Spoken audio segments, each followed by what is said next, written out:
nze ndi Namwandu wa Henry Sebunya. Natandika okupambana ng'omusajja nfuddeko yafa 9 gwali mwezi gwa mukaaga nga 27. Nempambana nga nafuuka musajja ntambula ku bimotoka nengende Fort Portal nensuubula nenzija nengula akapoloti awo Bbanda nenzimbawo nempambana nga nkola mbyennyanja nenkolawo ne kawoteeri nenteekawo obwenge sobola okubeerawo n'abaana bange. Abakyala bajja babiri ne bajja ne bapangisaawo era ne babeera mikwano gyange era nga bampita ssenga era bampita jjajja ng'abaana baabwe babalekaawo ne batambula ne mbagamba mugende mujja kudda nange ne mbeeraawo kasigiri azze okungulako akava azze okungulako kamuwogo ne mbeerawo. Abakyala abo omu yatandika okuŋŋamba nti gwe weesimye toyina na nnaku babasasula bannamwandu kati gwe oyina nnaku ki olinnya ebimotoka. Ne mugamba munnange ninnya ebimotoka nze nnyina ennaku ze taata wange yafa nga nnyina emyaka 13. Maama wange nze bbaawe nakati mmange waali mukazi mukadde nnyo era atambulira ku muggo.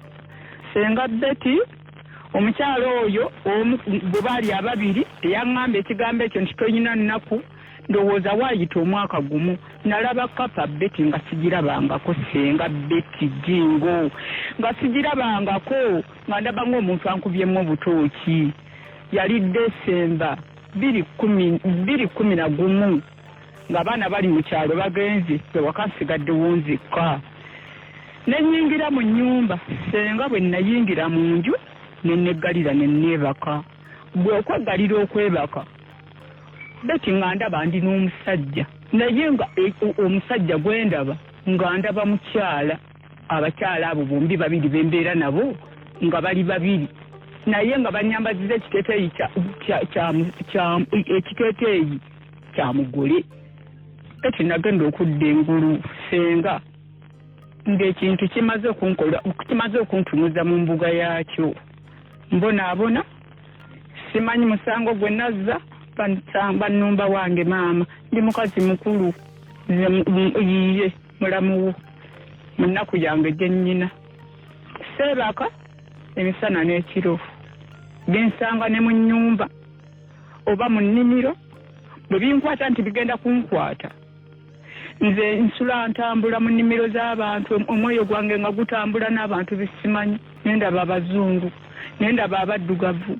Obwe mba nayogeddeko naawe emisana bannange kiri ekintu bwe kijja kijjira mu kifaananyi kyo Betty bwe mba nakulabyeko ku TV ng'oyimba endongo ejja nakiri ekintu ne kinkwatira awo bwe kikoowa ne kinta nenzira engulu. Betty nga bw'obiwulidde byebyo nno ebya maama waffe omukyala eyafumbirwa abengeye. Kale nno maama nga bw'otutaddemu obwesige naffe tugenda kukola ogwaffe ogw'okwogera obwogezi okutuukiriza kujja kubeera kukwo. Eno ye biitatana ekinsavu ky'omuziki nze muziku gwa Kasujja ow'engeye Rebecca Jingo. Katunoonyeko ku maama ono ayongere okutulambululira ensonga zino osobole naawe okuzitegeera obulungi ofune ky'osobola okumugamba. Nga bulijjo ffe tetugaba kyennyanja ffe tukuwa eddobo n'ogenda mu nnyanja n'otandika okuvuba ebyennyanja byonna by'osobola okumalawo eddobo tulikuwa naye ekyennyanja tetukuwa. Neyanziza nnyo neyanzege basweet.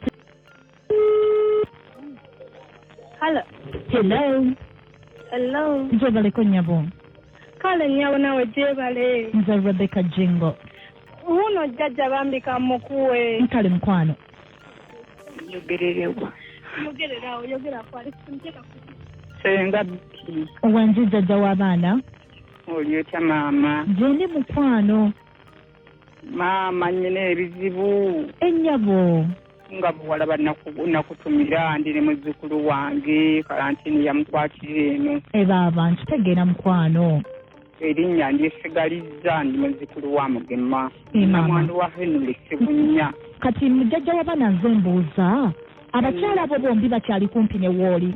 Maama abakyala simanyi na gye baagenda nze simanyi maama. Baavaawo ddadda. Baavaawo kati mbuulira njagala onnyinyonnyole olaba ki owulira ki era biki byebyo maama sekana kati ebintu bino okubala ndowooza byawulira nti nkunoonya beti nasse senga nga ntunula paka nakati bundi ndi mulwadde maama wasuza otunula kiki ebintu ebyo byali binkwata abakyala abo napambananga era ne bandekangawo n'abaana baabwe nga bwagazi nga nali mbeera ne basenga wa muliraanwa wange awo ne bapangisaawo naye nga batuuka essawa ne baŋŋamba nti mama muzeeyi weesiimye senga naffe tufuna bwe tubeera nga ggwe ye ne bagamba nti bannange nze ndi mukazi mukulu nga bwe mundaba naye ebizibu byennyina mukama yabimanyi taata wange nze yafa nga ndi muto naye nfuna omusajja oyo mujaasi nampasa omusajja namala nanfaako mu lutalo luno olw'ekongo naye mpamba nasenga beti nga bwonsanga ku bimotoka ngende toolo nkomawo nzenna nga nvulubanye kati maama kambuuze abakyala bano baalina olutalo naawe kiki ng'abakyala twalina olutalo nabo naye munnange nga banneegwanyi nga bagana ne baŋŋa nti weesimye gwe topangisa osulawo ne mbagamba nti nze gye mpise tomuyinza nakumanyaayo naye mbadde mu kukola mwayombamuko n'abakyala saayomba nabo n'olunaku n'olumu abakyala abo bangulira ennaanansi ne bandeetera n'omuyembe n'ettooke yaliko ebiwagu mukaaga oyo omulala ye maama Yisa nga n'okukyajinga essimu nga bakyajingira awo wange baali bakyala baggwanga ki maama omulala nga Munyolo w'e Masindi omulala w'e Bugerere ng'omulala w'e Bugerere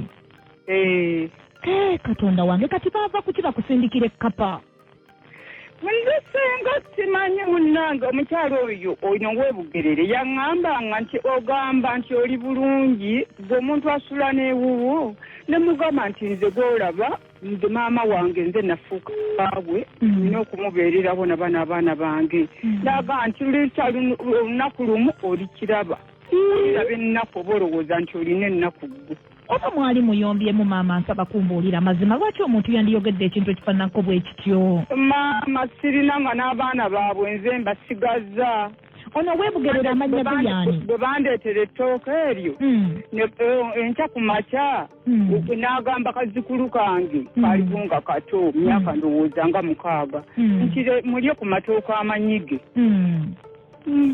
omwana n'aŋŋamba jjajja Mama Yisa agambye tulyeko ku matooka amanyige ono weebugerera amannya ge yaani omukyalo oyo erinnya lye nga yeeyita maama Kisolo nga ly'omanyiko lyokka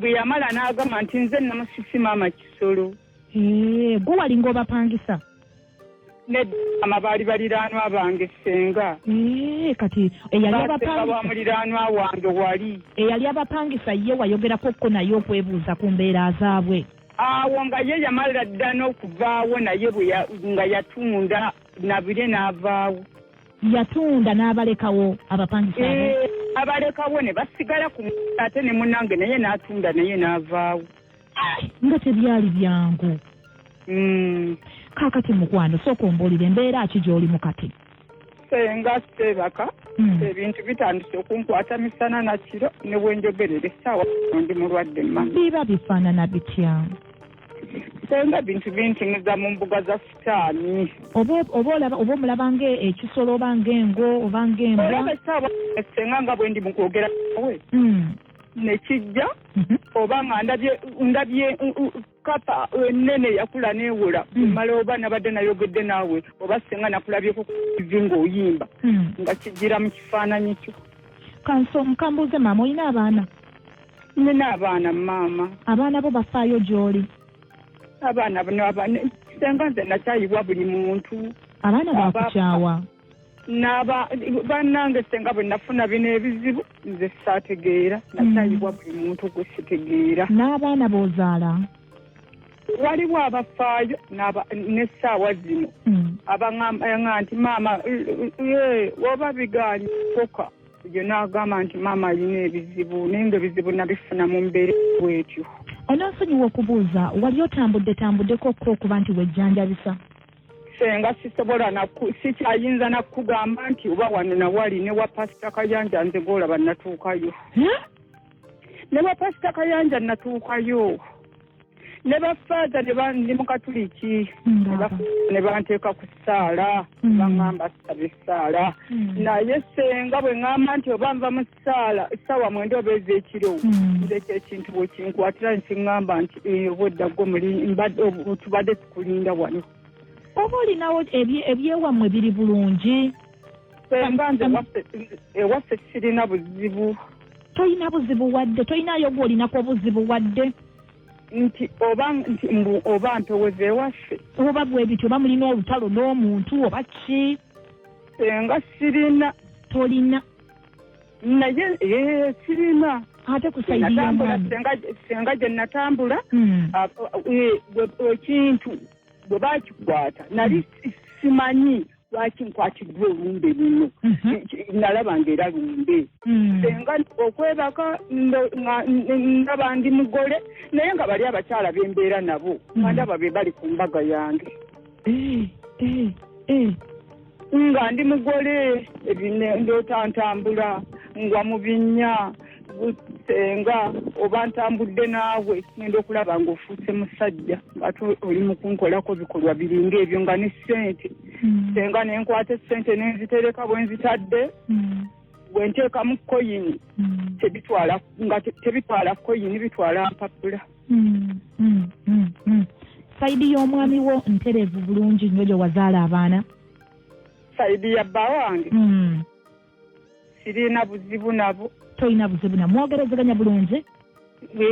Senga waliko walala gye wali olaze okuggyako mu basumba bokka? Sitasobola nakugamba nti wa ono omusawo gwe nasembayo okuba naye alijinja nankolako emikolo gyonna naŋŋamba kaakati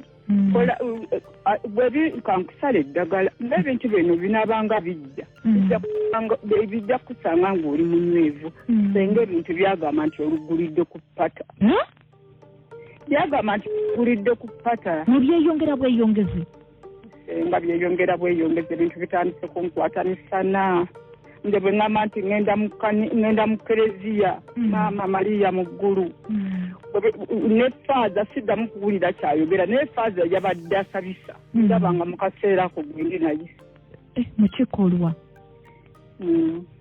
nekikolwa mukwano. Kale mama abaana neyanzanya okwogerako nawe katugezeeko eri abawuliriza abaffe. Nange muntaase senga tugenda kugezaako munnange nyabo neyanziza nnyo munnange. Mukama abeere naawe. Abeere n'omwoyo gwe n'omuzzukulu munneebalize bambi okutuwa kusimye. Munnange naye anitebalizeeko. Hello, wangi Madam Rebecca. Weebale kufaayo eri jjajja. Kale Madam Rebecca. Katugezeeko tulabe, katugezeeko. Kale tweyanziza nnyo katubeereko. Kale mukwano babaye. Bye. Ng'owuliriza BTSM ekintabuli ky'omuziki era ng'olina Rebecca Jingo mukyala mukulu wuuyo akuddira mu luyimba taluwoomya. Baako ky'omugamba. Enaku emuluma mukazi wattu oba kiki nfune ku mirimu egy'okukola weewaawo nze ne mukwano gwammwe kye muba mulaba nti mbagamba amazima. Haleluya.